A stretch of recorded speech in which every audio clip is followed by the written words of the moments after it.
Hello and welcome to Searching for Service, brought to you by Rotary District 5950. I'm your host, Kelly Kirk. I'm Joe Kirk.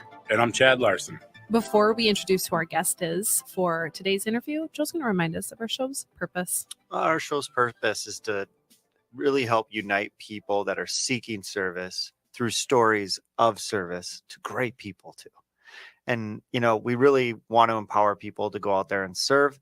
And we think that Rotary is the vehicle to do it. And find fellowship. Good Yes. tie-in. I love it. Fellowship is very important. Who's our guest? Our guest today is Luis Carranza. He is our district. He is District 5340 Governor Nominee for year 2025 and 2026, and That's also California. in California. And he's also a friend of mine from our mortgage industry. So Hilarious. Cool. I know it is a small world, but we hope that you enjoy this interview. There's a lot of great takeaways from somebody who lives across the country. That's right. So, Get pumped. Here it comes. I'm your host, Kelly Kirk. I'm Joe Kirk. And I'm Chad Larson. We'll be back.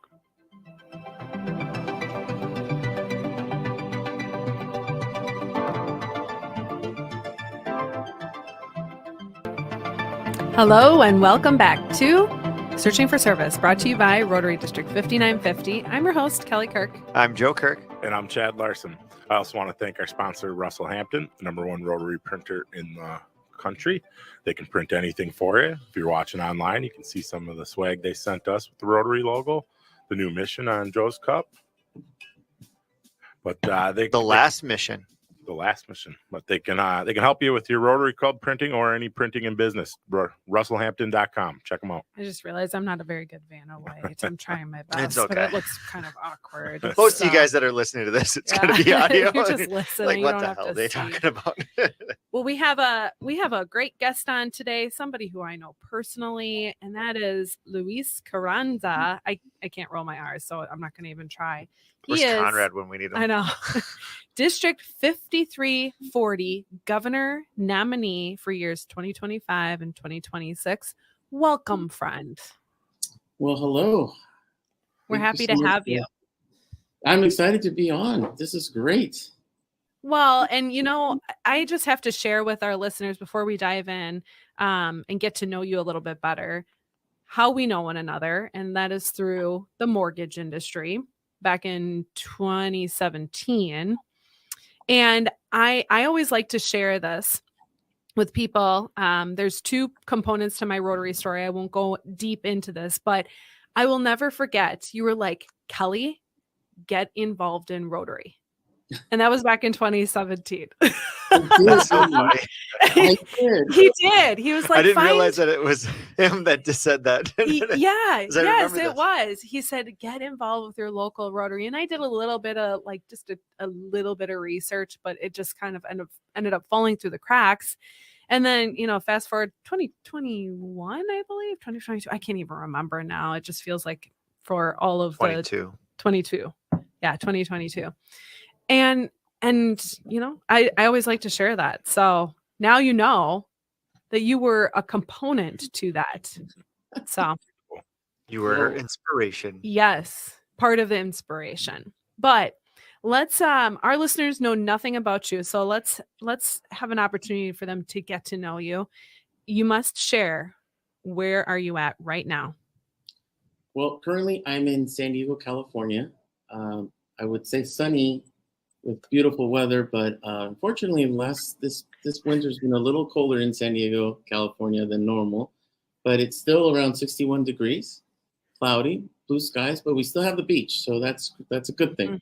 But I'm here from San Diego. I was actually born originally in Tijuana, which is just south of the border, and then moved here at 7 years old, and pretty much been living here my whole life.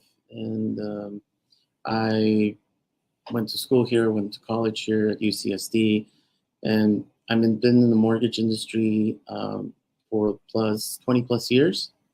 And then I did I also played violin growing up in high school, and then a few years into college and beyond that, I got to travel with the San Diego Youth Symphony around Europe for about 10 years. And Wow. so I got to really understand cultures around the world and understand how music is such an international language and a language of peace. And then after that, focused really a lot on work and then discovered Rotary. And then through Rotary, it's interesting how Rotary is also an international language of peace. Mhm. And so it's just kind of funny how that worked, music and then Yeah. Rotary, all of that I knew kind of I circled figured you around. might tie that in somehow. Yeah, yeah. And so, How long ago did yeah, you join Rotary? I entered Rotary in 2004, but Wow. when I kind of like Kelly, I was a manager at Bank of America back in the day in the city of Rancho Santa Fe, which is here in San Diego. For those who know, may be familiar with San Diego, there's a town called Del Mar, where the Del Mar racetracks is. It's just about 5 miles east of Del Mar racetracks, town called Rancho Santa Fe. And I would happen to be working in this bank, and the manager said, "Hey, Juan, would you like to come and visit this Rotary Club?" And I said, "What is it about?" And she told me, but all I kept thinking was, "Oh, network, network, network." Yeah. And so eventually I went there, and there was amazing people, and I went into it. I joined, but I entered for probably the wrong reasons, knowing what I know about Rotary now. And so the first few years that I was there, I wasn't really, I didn't really understand Rotary. I really wasn't there. And I didn't understand what I wanted out of Rotary other than I was looking for network opportunities, but I wasn't really there for the right reason. So it took me several years to really understand it. And then I almost left it. And I had my dues. I was so far behind on dues because I went through that period of time for you guys who might remember the mortgage and real estate meltdown back in Yeah. 2008, and I was way behind on dues, and I was about to quit. And then I got a call from the president. His name is Patrick, and he called me, and I wasn't returning his calls, but he never stopped calling. And then he said, "Hey, Luis, I don't want you to quit. We want you back. I want you back. All I ask is, look, we'll rework something with your dues. We'll do some kind of a scholarship for you to get back. But all I ask is that you be present and you be involved in the community. And if you can do that, we want you back." And so I said, I was touched. I honestly, I was like, what the heck's going on here? Mm. And so from that point on, I started showing up. I started getting involved. I started volunteering. And then I was realized like, he must have seen something that I didn't see in myself, but he saw it, and the board saw it, and the members saw it. And so from that point on, it changed my life. And then the president after that also kept up with me. And from that point on, I really started getting involved with Rotary and really understood what it was about. And then from that point on, here I am, a year and a half away from being district governor of San Diego County and Imperial County. I'm like, I don't know what the heck happened. That's pretty cool. That's incredible. It And is. if you don't mind, maybe go back and think about, at that time when you were about to quit, because I think a lot of people go into this place is, what was your psychology around it? And then what was the opportunity that maybe they saw in you kind of in retrospect now that you're on the other side, or maybe you've been able to do the same thing for somebody else. But talk about that, because I think that there's a lot of people that are out there that, one of their fears about joining an organization like Rotary is the commitment and, the buy-in, and maybe just help outline some of your psychology at that moment, because I think that that's a big moment for you, obviously. But I think that happens to a lot of us, is where like, oh, life is just getting so busy, or, oh, the dues are adding up, or, and just that psychology around that. And maybe explain a little bit more of where you were at that time. Yes, I think, from a financial standpoint, it was a very, very difficult time. So we all go through those times.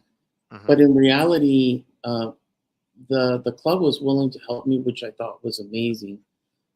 But the financial part could have still been a problem, but truly, it was for me. It was a time in my life where I realized there was something missing that was not fulfilling my spirit inside. There was something missing that, sometimes we rely so much on work to fulfill an emptiness that's maybe missing in your life. And so that could be various things. But for me, I think it was, how can I give back to fulfill that soul, to fulfill your soul in your life? What can fulfill that happiness that maybe you need in your life? And for me, it was like me helping others, me reaching out to have an impact in the community or impact people's life. I didn't realize actually fulfilled me in happiness. And so, of course, it was a long journey to get to a point where I felt like that I had to learn to love myself too. And so giving back and helping impact other people's lives. And in that journey, Rotary was part of that, in fulfilling myself to understand that I also had to love myself. And so I think that going back into the community and helping in projects and volunteering was the beginning process of me getting back into a point of life where I felt like this is part of a journey of a much bigger picture of not only personally, but also to help impact and make a difference, not just in my life, but others, and then helping others also fulfill that journey. The financial part eventually was going to fix itself, but I think the fulfilling part of your soul and your spirit and your heart, I think that was the one that really drove me the most, because when you start seeing the faces of people that you're helping, it really made you feel good. It made me go back home and feel like I was doing something good. And then you wake up the next morning, you want to do it again. And of course, you're not going to be able to do it every time or every day, but every little step helped that journey as you moved on. It's powerful. Yeah, thank you Yes, for it sharing. is. Very much. Well, I love the idea of that you first joined Rotary as a networking group, and I'm sure that the three of us here, we've all been entrepreneurial, so like Yeah. we've joined our fair share of networking groups, and you go in there and you're like, all right, let's get referrals, and then Yeah. very quickly realizing that Rotary is not that type of organization, and it's a long burn, it's a long run, and it's reflective of how much you give to the club is what you receive. Well, but here's the thing is, and I'm going to share something quickly with you guys, because I just recently was at my club yesterday, and we are in our district. We're about to have a district training assembly, which we do once a year, and it's an opportunity for members to, whether new or you've been there for a long time, to come in and get a little bit of training or understand what things you can do as a Rotarian. But my club's kind of been stale lately, and what I mean by stale is that they just haven't been getting involved. Members have not been getting involved in doing more activities, more, getting involved in projects. So they asked me if I could mention this district training assembly coming up next week. So I went up to them, and normally, when you've been to Rotary clubs, they'll make an announcement about something coming up, right? So I said, you know what, I got to do something different, because sometimes you got to just change it up, right? So I went up there and I said, why are you Rotarian? I said, I'm going to be district governor here in the next year and a half. But starting today, we need to start asking ourselves the question, why am I a Rotarian? And you need to ask yourself that question. And that's kind of how the conversation went. And as I was going through that conversation, I went through several things, and I won't take too much time of that. But when it came, there was one part related to vocational service. And I said to everyone, raise your hand and tell me who's currently in a profession working actively right now. And everybody raised their hands. A lot of people. And I said, okay, great. Now tell me how many people here are retired or homemakers. And people raise their hands. And I go, great. But have, experience in the past. And so we were talking about that. And they raised their hands, and I said, okay, do you understand that Rotary was started by professionals, that it was started as a network group? You understand that your profession and your experience whether you're retired or currently working as a profession, is so sorely needed in Rotary. That your profession, we need that experience, whether you're retired and you have that from the past or currently working. And these opportunities to go to these training sessions are sorely needed so that we can use that experience in order for us to be able to use that to impact the communities, those organizations that we're trying to help, and those leaders that we're trying to create so that we can continue the process of really, really doing good around the world. I said, do you know that those things that we do on a daily basis will create so many good things, will create love around the world? When we walk outside of this room, there's so much negativity outside of this room and in the world. But then if we can change one person's life because of the leadership that you guys bring, the professionals, whether it's financial consultant, mortgage loan, real estate, whatever you do, that experience you can provide to Rotarians. I said, so yes, you can do a lot with your profession. You can bring that professionalism here in Rotary. It's just that we shy away sometimes to say, hey, how about we dedicate one day, instead of bringing a speaker, we bring our Rotarians and actually have professionals within our Rotarian members and say, hey, let's talk and bring up financial consultants or a real estate day and bring up Rotarians that are maybe in real estate, financial consultants and loan officers, and have a speaking, panel of speakers and dedicate one session per quarter, or do the same with other professions. Because don't we need to, isn't part of our policy, isn't part of our dedication to dedicate the 4-way test and apply it also to our profession? Guess what? Some of our clubs in our district do that. But a lot of clubs have shied away because they think, oh, we can't talk profession. I love the idea of even just keeping that conversation broad. If you don't even go specifically into a specific segment of real estate or something, but just talking about how to apply, the 4-way test, the values of Rotary into your business, like how to do that effectively. Like how are you messaging to your clients? How are you messaging to friends and family and people? How are you messaging to the community and ensuring that you are having integrity? And I think that there's so much. I mean, I don't think I've ever been. I mean, I've never done a vocational happy hour, so I'm sure that's a pretty solid start. But I think that you're right. I think that as Rotary clubs, like that's an opportunity for a club to reignite their membership is through the vocation. Yeah, I think like we're sitting here, we're spinning our tires trying to figure out how do we keep our members engaged? How do we get new membership? And, maybe that's a component that we need to look at. Let me give you another quick example. There's a lot of, I don't know how it is in your districts, but I know in San Diego, we have some of them, some amazing Rotaract clubs and Interact clubs. And so for those who don't know about Rotaracts, they're usually on school campuses like colleges. We have a couple here in San Diego at UCSD and SDSU, and then we have community Rotaracts. So imagine if we take active Rotarians who are in their professions and become mentors and be speakers. You know that some of these college campuses can use professionals to go talk to these students because they need mentoring, how to become a lawyer or what it is experience to be a franchise, somebody wants to franchise a business or something like that. Interactors in high school or middle schools, there's so much opportunity out there. I get a lot of referrals throughout the year from Rotarians. Do I actively go get them? No. You know how I get them? Because they see me out there working, volunteering, and they ask me, hey, what do you do? And then the word gets out. Oh, Luis is doing this. But they see the commitment and the integrity of how I do my work in Rotary, and they see if I do this out there, then they connect that with my work. Yeah. Of course, as you guys know, the toughest deals to do are usually the ones for Rotarians because you don't want to get that. But true story. I get them.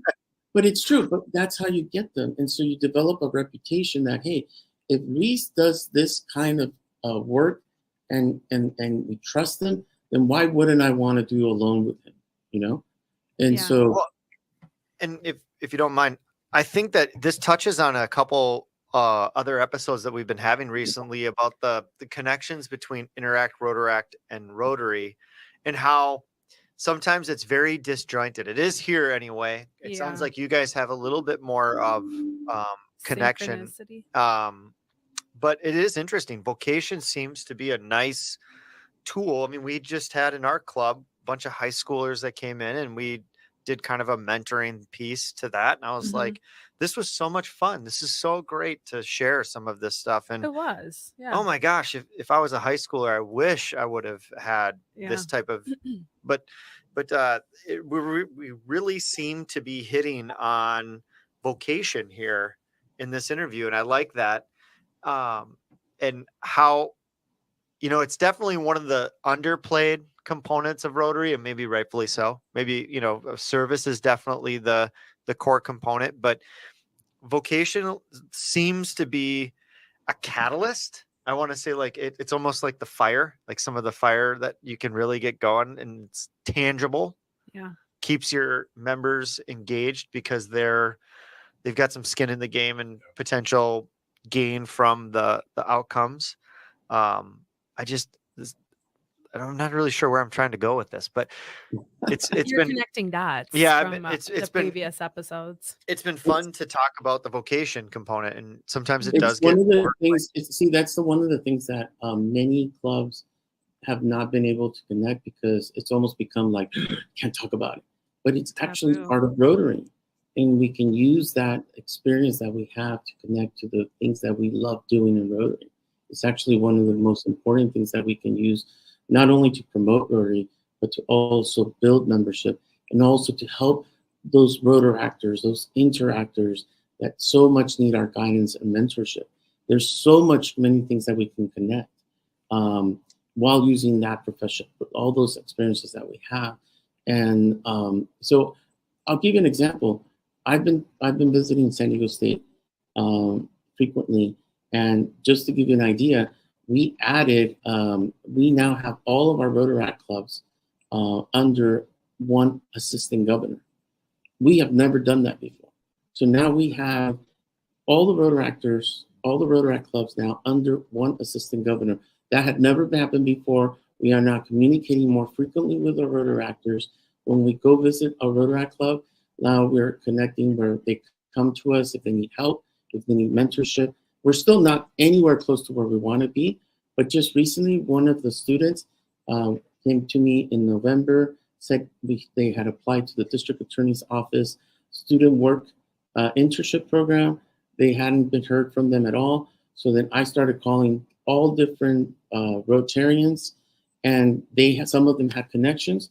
Within about 5 weeks or so, somebody was able to get a hold of somebody in the district attorney's office in San Diego, got her an interview, and she got the job. And she Wow. starts I love that. this coming month. How do you think that impacts that life? Think about that.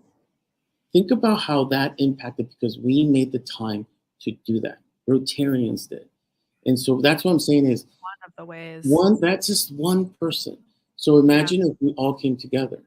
And so so anyways, I can go on. We didn't talk about so much, but Well, you kind of It's an see idea.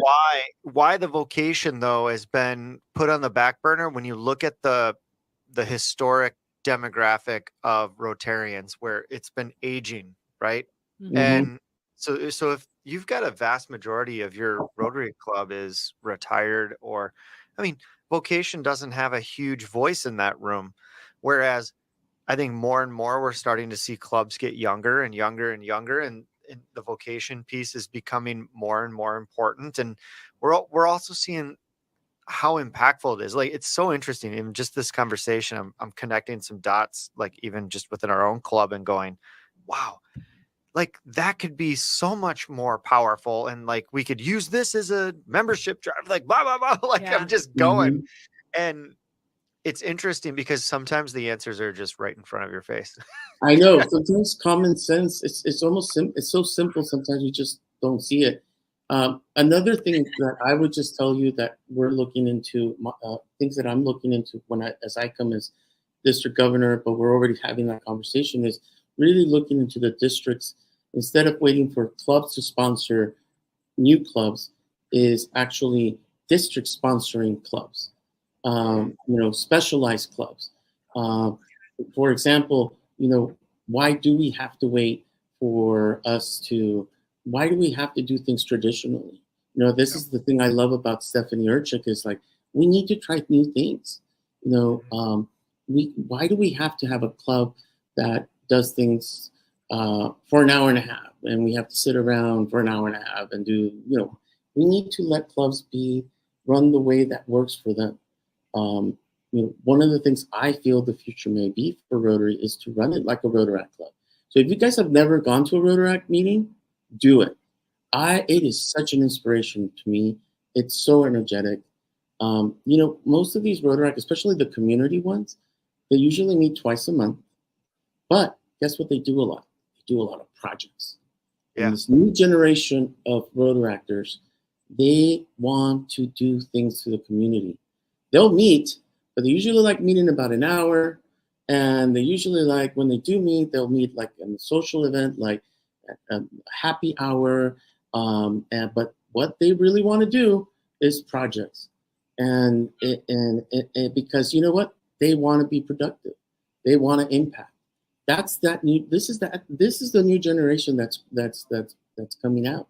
And so they don't want to sit there for an hour and a half and listen to people kind of, they don't want that.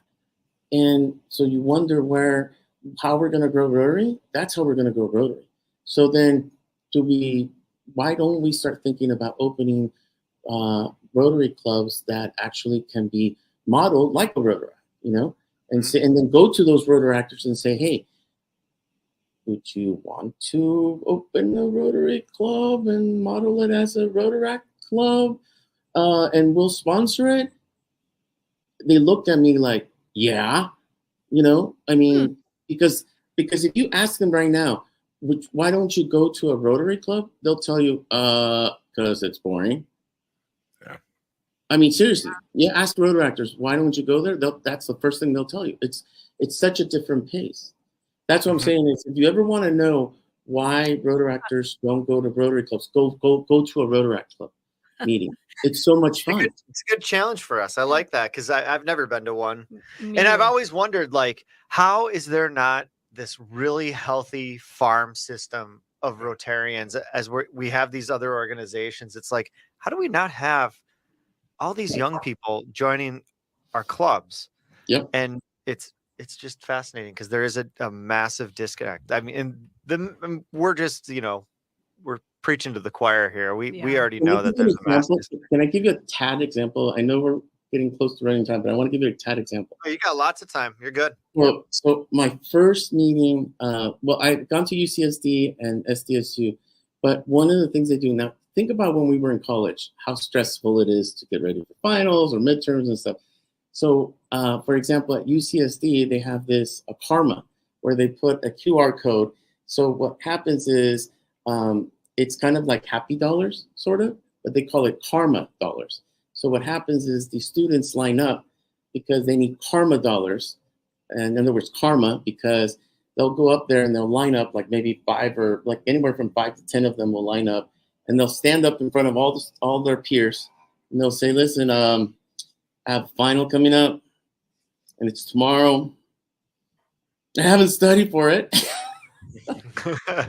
But I'm gonna pull an all-nighter tonight, so I can use all the karma. So I'm gonna give $10 today, and then other students will put the QR code, and then they'll get karma dollars, right? And then you'll have other ones do the same similar. And I visited them a couple of times during a year at UCSD, and this one girl came up the second time, which I remember seeing her the first time, and she said something very similar. And then she looked at me and she goes, hey, I know I said the same thing a year ago, but this isn't me normally. I mean, but I'm just telling you, that's just one sample of how different and how lively and how energetic they are. And they all have, everybody there has like a committee, And every week, UCSD and SDSU, almost every week, they have a project. They do something every weekend. They actually, some of these Rotaractors almost do a project more often than a regular Rotary Club. And yet these guys are studying. These guys have midterms and finals and quizzes every week, but yet they find almost every week they're doing projects. And guess what?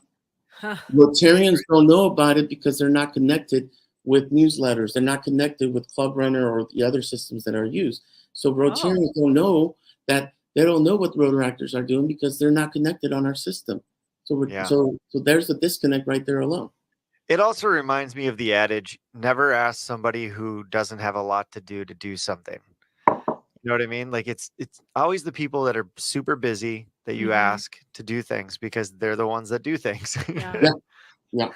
That's interesting. I didn't realize that there wasn't the accessibility to like club runner and then the newsletters. Yep. Especially if they're sponsored by another Rotary.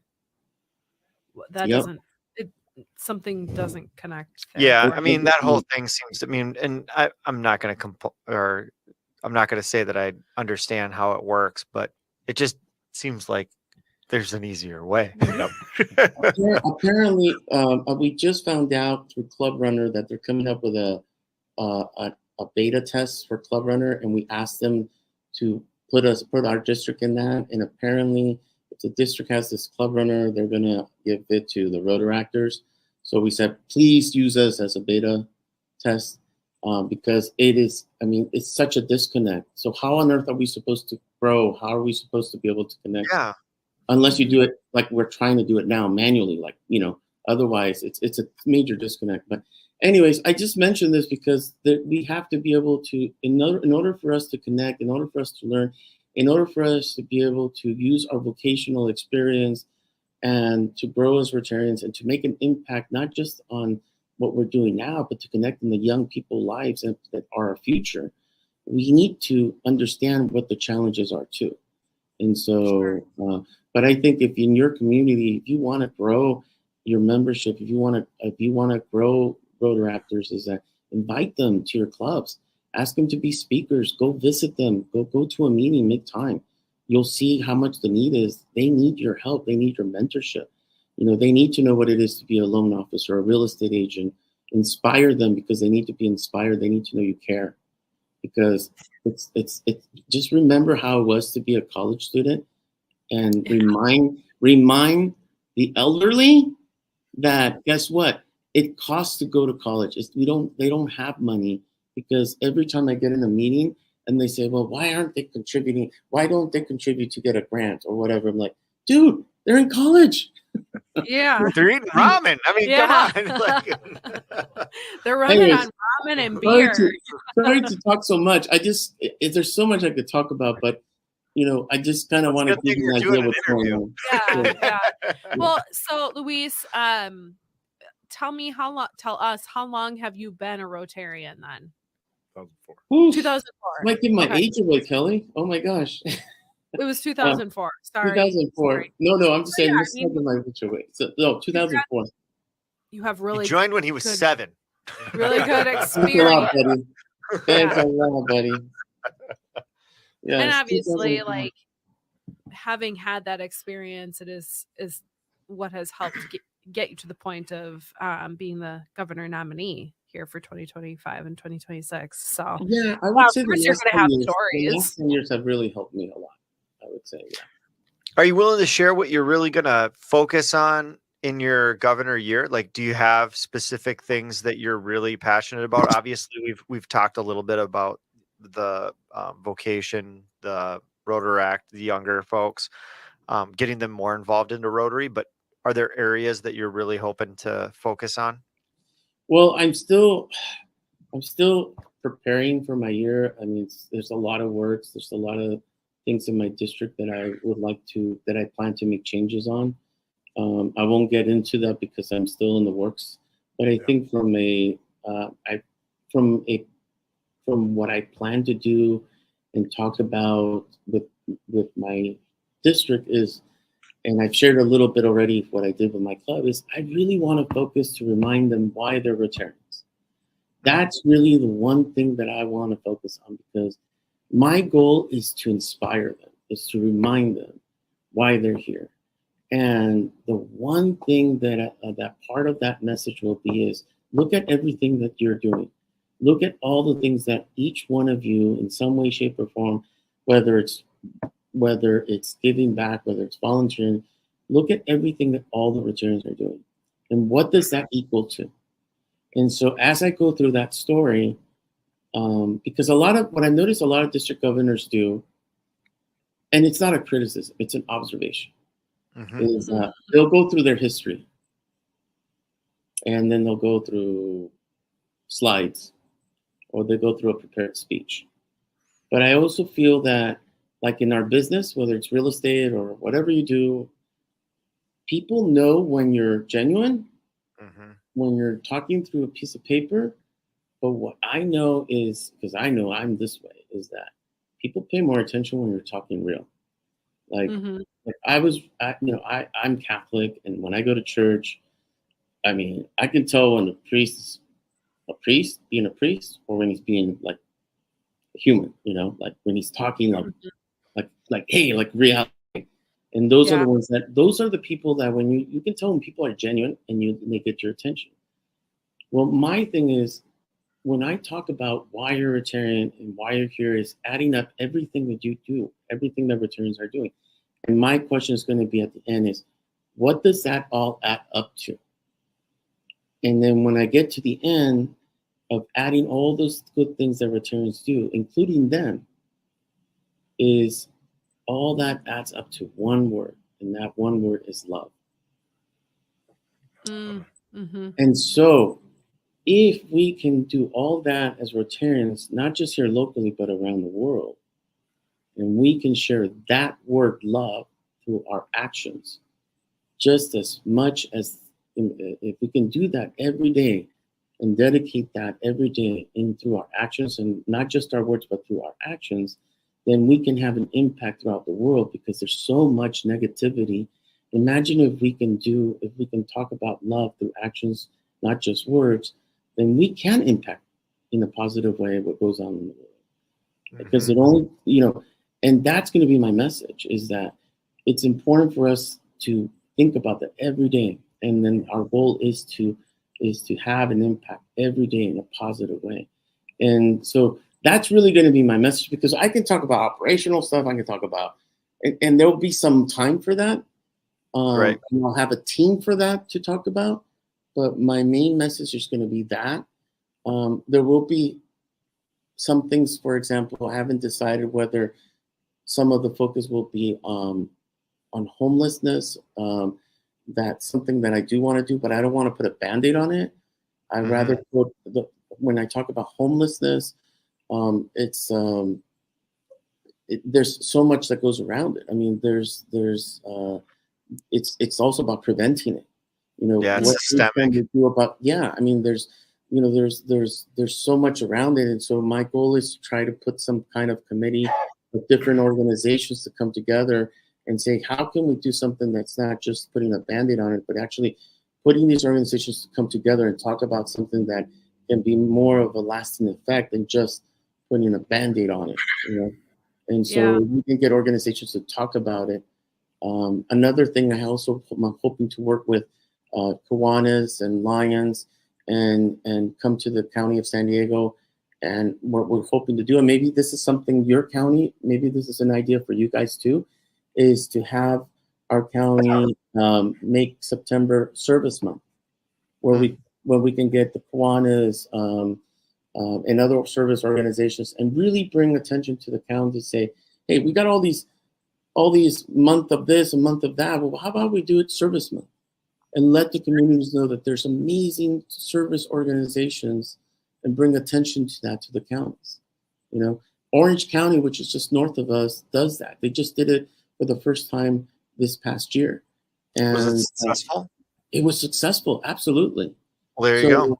So I mean, but imagine like if you guys were to do it, and we can get other districts to do it. Wouldn't that be great if we can get it nationwide at some point?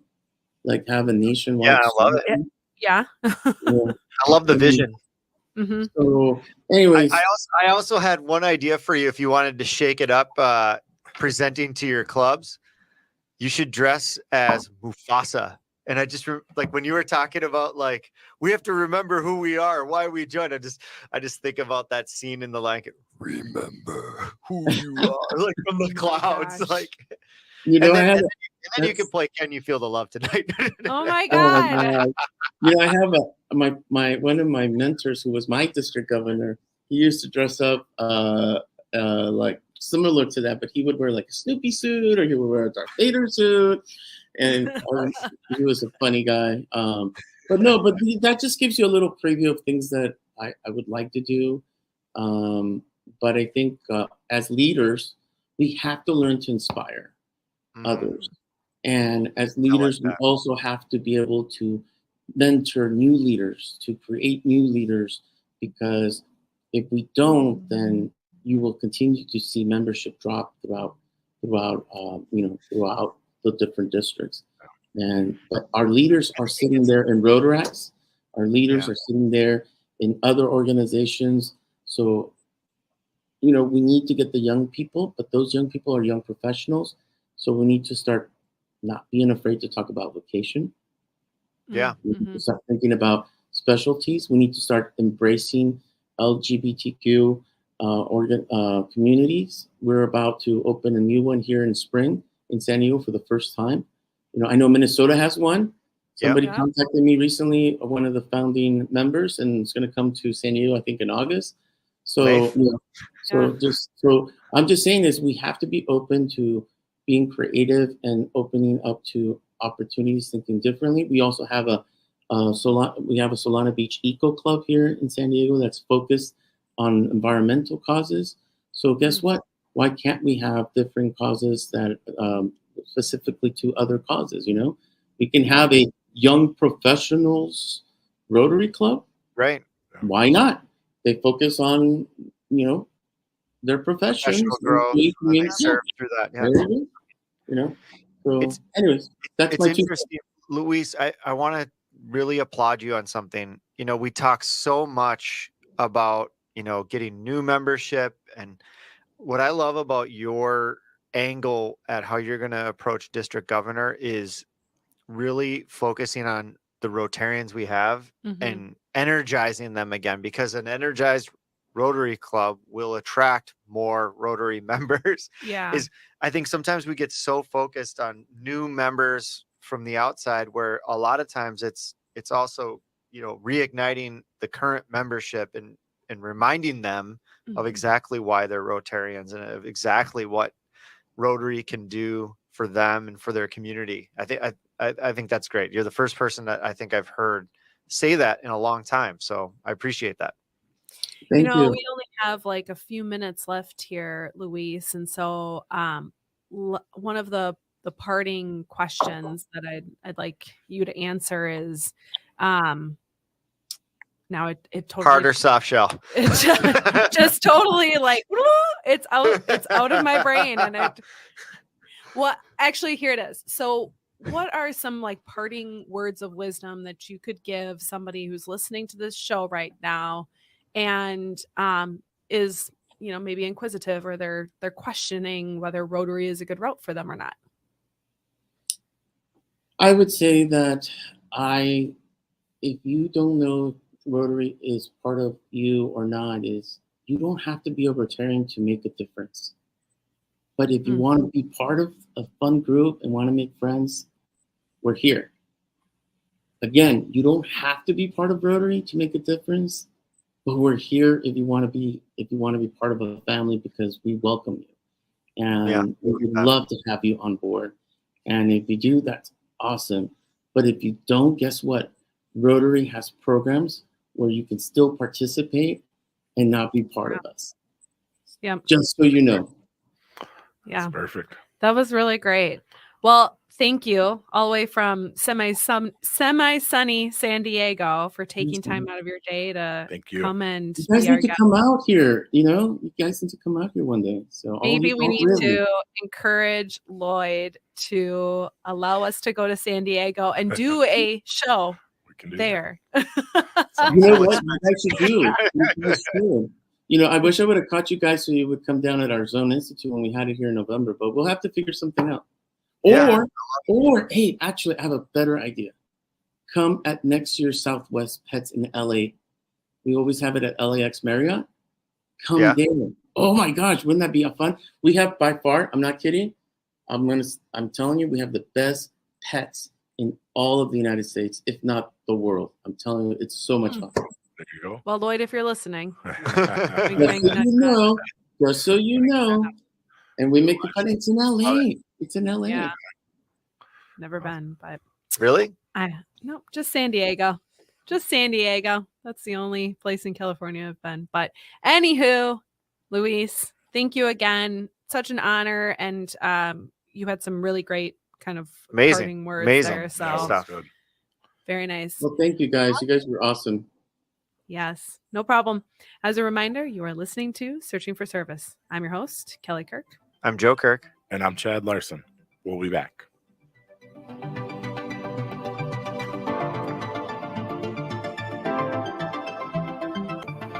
Hello and welcome back to Searching for Service. I'm your host, Kelly Kirk. I'm Joe Kirk. And I'm Chad Larson. Good interview. Yeah. Yeah. Passionate. Yeah. What I had written down is that he's a big idea guy, and he's good at connecting the dots. Yeah. And so he's just kind of the epitome of a Rotarian, in my Mhm. humble opinion. I thought it was really cool, his story too, about early on what Rotary really changed his life, you know, Mhm. in tougher times, and how he's giving back. And it was Yeah. nice to talk more about, you know, the vocational and the fellowship side and how important that is on top of some of the service things we talked about.